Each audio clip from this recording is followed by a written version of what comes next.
So yun, panibagong araw, panibagong vlog na naman tayo mga kamami. Tara, samahan nyo ko. Ilibot kayo dito sa peryahan sa Cavite City mga kamami. Matatagpuan nga pala tong peryahan sa likod ng Jollibee dito sa tapat ng Mercury Drug sa Cavite City mga kamami. Kaya madali nyo siyang matutunton kung sakaling gusto nyong pumasyal dito mga kamami.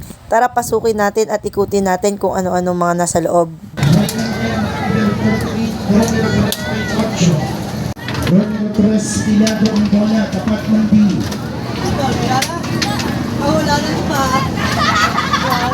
Letter B na naman. Pagkatapos sa 5 piso lang ang ipupuhunan, 1,000 na ulit ang tatamaan nyo.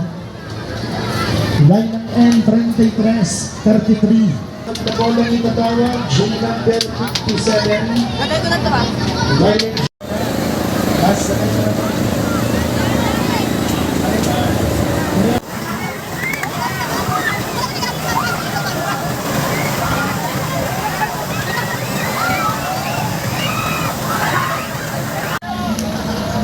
At maraming rides pa rin naman ngayon ang hindi nag-ooperate mga kamami. Mukhang masaya ang darating na piyesta rito sa Cavite City. At nagbabalik ang horror train. Jackpot na naman ang mga kalalakihan kasama ang mga jowa sumakay dito. At ito na nga, kumukulog at kumikidlat. Kailangan na naming umuwi bago bumuhos ang ulan mga kamami. Ang bunso ko humihirit bago raw kami umuwi. Gusto niya munang i-testing sumakay dyan mga kamami. Pero syempre hindi naman ako pumayag. Kaya ayan, manonood na lang muna kami bago kami umuwi.